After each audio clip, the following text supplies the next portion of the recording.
চলে না any time everyday দুনিয়ায় আসার জন্য সিরিয়াল লাগে, যাওয়ার সিরিয়াল লাগে না। আব্বা থাইকে যায় ছেলে চইলা যায়, দাদা থাইকে যায় পুতা চইলা যায়, নানা থাইকে যায় নাতি চইলা যায়, মা থাইকে যায় মেয়ে চলে যায়, আছে না নাই? দাদি থাইকে যায় পুতনি চইলা যায়। এ দুনিয়া আসার জন্য সিরিয়াল আছে। আগে যে আসে সেই দাদা দাদি হয়, তারপরে যে আসে সেই আব্বা মা হয়, তারপরে যারা আসে তারাই পুতা পুতনি বা ছেলে মেয়ে হয়। এইটাই হলো দুনিয়ায় আসার সিরিয়াল। কিন্তু যাওয়ার জন্য কোনো সিরিয়াল নাই। কথা না বলিয়ে দি, এই তোমরা ওয়াজ না শুনে, এই তোমরা মোবাইল আলারা এ কি করো? এই সকালবেলা সব পাবা, এই ওয়াজ না শুনিয়ে এই দড়ি ফেঁকা দড়ি দাঁড়ায় রইছ। সব ইউটিউবে আছে। কি জন্যে এই সময়টা নষ্ট হতেছ? আর ওই দান্দায় তুমি কানের মধ্যে কিছু নিবা না, অস্ত্র তোমাকেই করতেছি।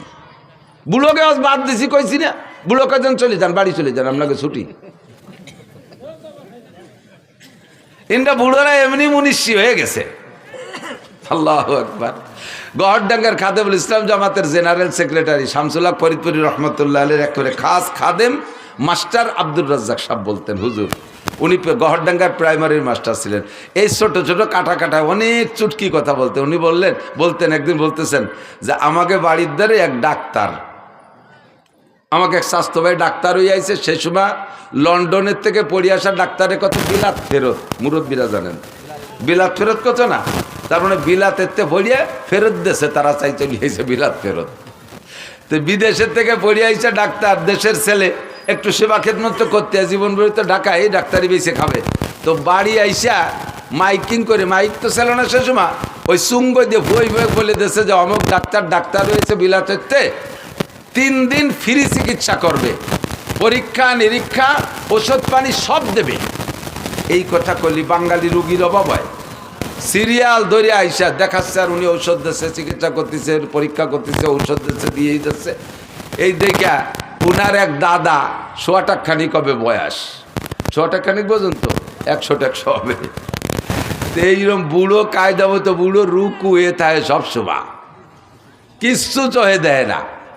তো এই বুড়ো আইসে বলতেছে, বাড়ি তুই তো বিদেশেতে ডাক্তার হয়েছিস, তুই তো মেলা মানুষের চিকিৎসা করলে, আমি তো দাদা ওই গোষ্ঠীর মানুষ, তো আমার একটু চিকিৎসা দি।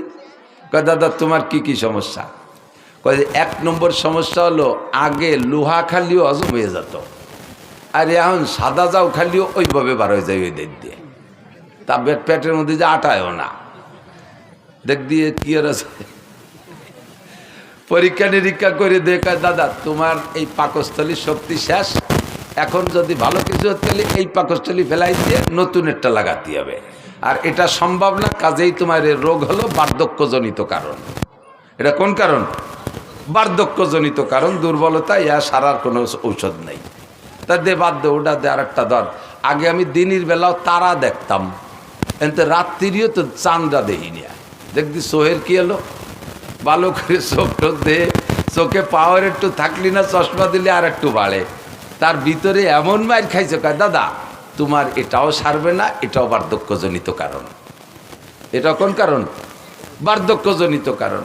কয় থাকতো, এটা বাদ দে। দেখবি আগে আমার এই চামড়া কি সুন্দর টাইট ছিল, তেল তেলে এনে গরুর গলার মতো ঝুলিয়ে গেছে গাইতে গাইতে, এরে কিভাবে ফিরে টাইট করা যায়? ও কি পাম্পার দিয়ে ফলবে নাকি এখন? ধরে টরে কয় দাদা এটাও আর টাইট হবে না, এটাও বার্ধক্যজনিত কারণ। ডাক্তার খুঁজো, ডাক্তার চেয়ারে বসে, কি বলে বুড়ো, আর ডাক্তার তো বসে দিছে চেয়ারে। বুড়ো চেয়ারের তো উঠে আসে, ডাক্তারের গাড়ের উপরে ওই বুড়ো আইতে 2 চড়। তুই কিসের সাথে ডাক্তার হয়েছিস? যেটা কই সেইটা আমার বার্ধক্যজনিত কারণ। তা তুই কি এরিস? এটা বার্ধক্যজনিত কারণ, ওটা বার্ধক্যজনিত কারণ। তা ডাক্তার কয় দাদা যে পরে 2 চড় দিলে এটাও বার্ধক্যজনিত কারণ। আমি এতেও রাগ হলাম না, বয়স থাকলে বুঝতে যে ডাক্তারে চড়ানো যায় না, বার্ধক্যজনিত কারণে চড় 2টিও দিলিয়া। তো বুড়োকে বার্ধক্যজনিত কারণে এরকম সব শেষ হয়ে গেছে। কথা কন, যারা ফাজলামি করো তারা আসো। আল্লাহু আকবার। এই গানের নাম শুনলে, এদিকতে আগে তো যথেষ্ট গান ছিল, গান হতো না, জারি যাত্রা, করসা কাজির গান, গুণযাত্রা, তারপরে আরো কত কি বাউল গান, ফাউল গান, বিচার গান, এগুলো ছিল না? এই গান ছিল না এই দেশে? তো এই গান শুনতে মাইলকে মাইল চলে যাইতো। যাইতেন আপনারা। এখন সে গানগুলো শেষ। দুটি একটা গান আছে আমাদের ওদিকে আছে, গাজীর গান গায় বড় বড় মোসালা, মুসলমান না ঠাউর বোঝা যায় না। ওরে পরিমাণ মারেফাত আর শরিয়াতের কথা এই গানের মধ্যে কয়, আর কইটে কয় ডাক্তার হুজুর গে চ্যালেঞ্জ। আমি বুখারী মুসলিম হযরত মাওলানা মমতাজ, হ্যাঁ ওই যে এমপি মমতাজ না মানিকগঞ্জের মুহাদ্দিস মমতাজ, কত বড় সাহস বুকির পাঠায়। এই ফাউলগুলোর স্বভাবই এই, এদের স্বভাব জন্মই হয়েছে বেয়াদবির মাধ্যমে। কতক্ষণ এদের জন্মটাই বেয়াদবের মাধ্যমে। সারাটা বাংলাদেশ মুহাদ্দিসে ভরা, হাজার হাজার লক্ষাধিক মুহাদ্দিস শাইখুল হাদিস বাংলার জমিনে, যারা নিজেরা শাইখুল হাদিস পরিচয় দেয় না অথচ হাদিসের কিতাব মুখস্থ পড়ায়, তারা বলতেই পারে না যে আমি এই পড়ছি, বলে না। আর জীবনে কোনোদিন হাদিস শব্দ বানান করতে যদি পারে ও আরবিতে, তাহলে ওরে আমার সারা জীবনের ইনকাম দিয়ে দেব। ও যদি হাদিস শব্দের শুদ্ধ করে বানান করে পড়তে পারে। আর সে কয় আমি বুখারী, মুসলিম, তিরমিজি, আবু দাউদ, নাসাই পড়েছি।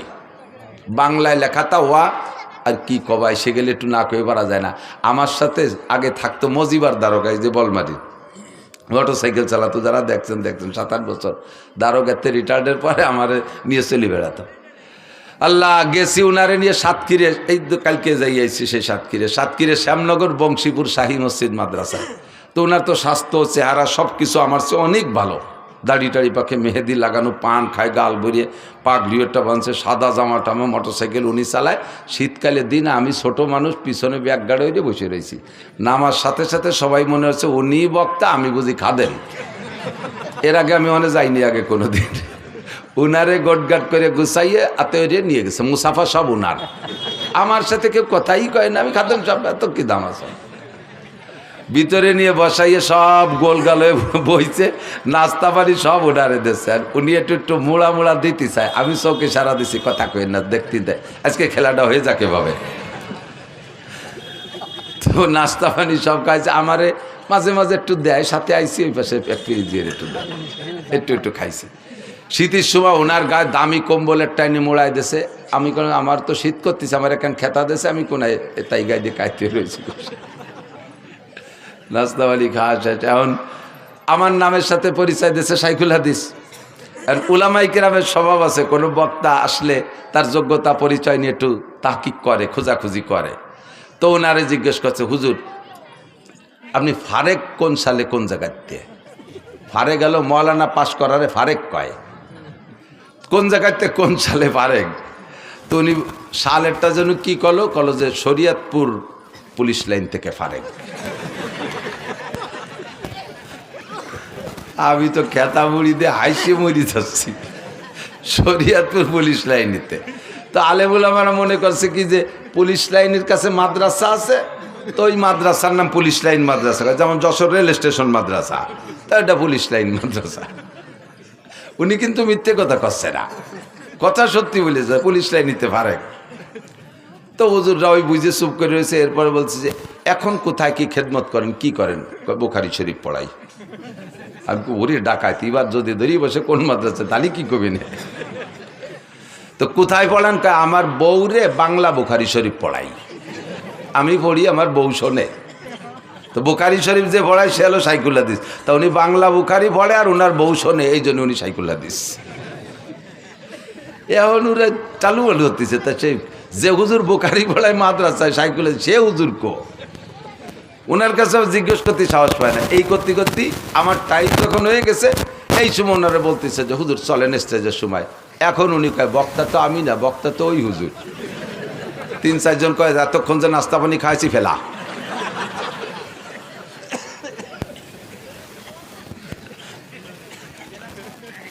বুখারী বলায় এই যে আবাল ফাউল নাকি আবুল সরকার, আবাল ফাউল সরকার, আবাল ফাউল সরকার কি কইছে আপনারা সবাই শোনেন নাই? সবাই কি শুনছেন ও কি কইছে আল্লাহর শানে? দেখেন সবাই শোনেন নাই, তারপরও শোনেন। আবার আমি নিজে শুনছি যেটা, সেটা হলো ও বলে আল্লাহ কি কথা কয় মুখ দে না, ওই পাছার নাম অন্য কিছু কয়। কি কয়? হোক দে, হোক দে। ও ভাষা তো আমি বুঝি না। যারা আমরাকে বাংলায় কি বলে, মুখ দিয়ে না পাছায় দিয়ে, বা আরো নিচের বাংলা গুদ দিয়ে। কেন এরকম কয় যে আল্লাহর এক মুখ দিয়ে 5 রকম কথা কয়, একই কথা 5 রকম। আউয়ালু মা খালাকাল্লাহু ইশক, আউয়ালু মা খালাকাল্লাহু নূরি, আউয়ালু মা খালাকাল্লাহুল আরশ, আউয়ালু মা খালাকাল্লাহুল কদর, আউয়ালু মা খালাকাল্লাহুল কলম। আল্লাহ কয় সর্বপ্রথম আমি ইশক বানাইছি, সেই আল্লাহ আবার জায়গায় বসে কয় সর্বপ্রথম আমি আরশ বানাইছি, সেই আল্লাহ আবার কয় সর্বপ্রথম নূর বানাইছি, সেই আল্লাহ আবার কয় সর্বপ্রথম কলম বানাইছি, আবার আল্লাহ কয় আমি সর্বপ্রথম তকদির বানাইছি। তাহলে এক সর্বপ্রথম কয়বার হয়? এক সর্বপ্রথম কয়বার হয়? আল্লাহরও হুঁশটা আল্লাহকে মুখ দিয়ে কথা কয় না পাছায় দিয়ে কথা কয়? বলেন তো এর কি কওয়া দরকার? যদি কেউ বাউল ভক্ত থাকেন, আপনি যদি এখানে তারে কাফের না বলেন, এখানে যদি তার হত্যার দাবি না করেন, তার ফাঁসির দাবি না করেন, আপনি কিয়ামতের ময়দানে আল্লাহর সামনে যেয়ে দেখেন, রসুলের সামনে আপনি যেয়ে দেখেন।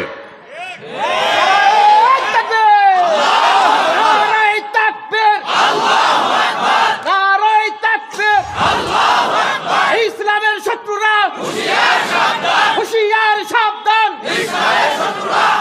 আল্লাহ রসুলের শত্রুরা, জোরে আল্লাহ রসুলের শত্রুরা, আল্লাহ রসুলের শত্রুরা, নারায়ে তাকবীর। যদি কেউ থাকেন তওবা করেন। গান এদিক থাকেন, আরবিতে গানের অনেক ভাষা আছে। এক প্রকারের গানকে বলে সামা, যেটা বোঝর গানের দিনও কখনো কখনো গাইতেন। গানকে সামা হওয়ার জন্য 5টা দোষ মুক্ত হতে হবে। কয়টা? জোরে বলেন কয়টা? মুখস্থ থাকবে। যুবক, তুমি যে গানই শোনো না কেন, তোমার চরিত্রকে হেফাজত করার জন্য হলেও এই 5টা শর্তকে তুমি খেয়াল রাখবে। বলবো? 1 নম্বরে গানের মধ্যে বাজনা হতে পারবে না। 1 নম্বরে গানে বাজনা হতে পারবে না। বাজনা হলে দেখেন কোরআন শরীফের আয়াতের সাথে বাজনা মিশিয়ে দিয়েছে। ইদানিং ইসলামিক সঙ্গীত গাচ্ছে, ইউটিউব চালায় দেখেন, প্রত্যেকটা ইসলামী সঙ্গীতের ভিতরে কম্পিউটারের মাধ্যমে চিকুন ভ্যারাইটি কিসমের গিটার, হারমোনিয়াম ইত্যাদির বাজনা ঢুকিয়ে দিয়েছে। যত ভালো হোক না কেন, কোরআন শরীফের আয়াতের তিলাওয়াতের মাঝেও যদি বাজনা ঢুকায়া দেয়, ওই তিলাওয়াত শোনা হারাম। হাদিসের তিলাওয়াতের মাঝেও যদি বাজনা ঢুকায়া দেয়, ওই হাদিসের তিলাওয়াত শোনা হারাম। জিকিরের মাঝেও যদি বাজনা ঢুকায়া দেয়, ওই জিকির শোনা হারাম। দুরুদের মাঝেও যদি বাজনা ঢুকায়া দেয়, তাহলে ওই বাজনার কারণে দুরুদ শোনা হারাম। 1 নম্বরে বাজনা হারাম, বাজনা থাকতে পারবে না।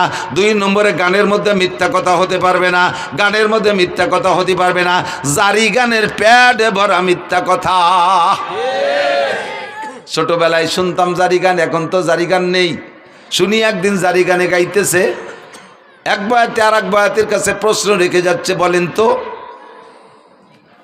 তো কোন নবী 2 রাকাত নামাজে 18 সিজদা দিছে? কোন নবী 2 রাকাত নামাজে 18 সিজদা দিছে? পরের বয়াতে যিনি আসছে উনি তা জানে না, কইতে পারে নাই। এবার দর্শক আর শ্রোতাদের ভিতরে তো জানার একটা আগ্রহ তৈরি হয়েছে, তাহলে আমাদের তো জেনে নিতে হবে। তোমরা বয়াতিরা হারাহারি করলে, জিতাজিতি করলে, আমরা তো জানতে পারলাম না। তাহলে বয়াতি সাহেব আপনি বলেন তো কোন নবী 2 রাকাত নামাজে 18 সিজদা দিছে? আল্লাহু আকবার। এবার উনি জবাব দিচ্ছেন, হযরত আইয়ুব আলাইহিস সালাতু ওয়াস সালাম 2 রাকাত নামাজে 18 সিজদা দিছে। বলে কিভাবে দিল? কয় ওনার 18টা ছেলে ছিল, তাদের জানাজার নামাজে 2 রাকাতে 18 সিজদা দিছে। আল্লাহু আকবার।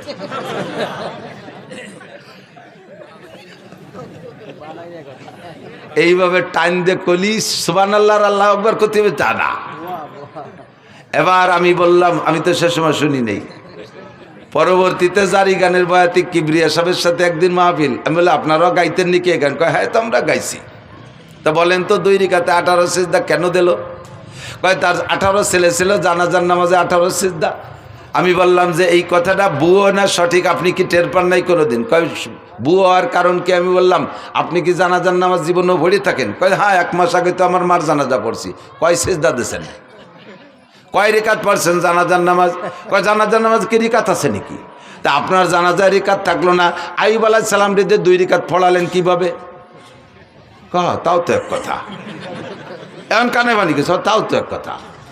আমাকে জানাজার রিকাত নাই, আইয়ুব আলাইহিস সালাম রে 2 রাকাত পড়াবাকে। আমি বললাম আপনার মায়ের জানাজায় কয় সিজদা দিয়েছেন? কয় সিজদা একটাও দেই নাই। তা আইয়ুব নবীর সন্তানদের জানাজায় সিজদা দেবে কেন? সিজদা হবে একমাত্র কার জন্য? আল্লাহু আকবার। বরাবর তিনটি অঙ্গ হেফাজত করো, এই অঙ্গটা হেফাজত করো আল্লাহর জন্য, জবানটা হেফাজত করো আল্লাহর জন্য, বরাবর নিচে আর একটা অঙ্গ শরমগা হেফাজত করো আল্লাহর ভয়ে। তিনটি অঙ্গর হেফাজত যদি করতে পারো তাহলে নবী পাক বলেন আজমাল্লাহুল জান্নাহ, আমি তোমার জান্নাতের জামিন হইয়া যাব। সিজদা হবে কার জন্য? একমাত্র আল্লাহরই জন্য। মূর্তির সামনে সেবা, পীরের সামনে সেবা। দেখেন না ওই বাউল পাল্টে ওকে ছবি দেখেন, আরও ভিডিও দেখেন, দেখবেন ওই বাউল বড় বাউল বৈশা আছে আর ছোট ছোট কুসো ফাউলরা যে তার সামনে সেবা দিচ্ছে। দেখছেন না সিজদা দিতি? এগুলো মোমেন না মুশরিক? মোমেন না মুশরিক? আকলিস দীনাকা ইয়াকফিকাল আমালুল কলিল। শুনতে ভালো লাগে তাই বলেই শুনবেন, তাই বলে যা তা শুনবেন না, যাতে আপনার ঈমান আমলকে ধ্বংস করে দেয় এমন কিছু আমি শুনতাম না। আরে আল্লাহু আকবার। মুমতাজের গান, দুনিয়ার যত পচা গান আছে, এ গান শুনলে গুনাহ হয় তবে ঈমান যায় না। ওই সব গান শুনলে গুনাহ হয়।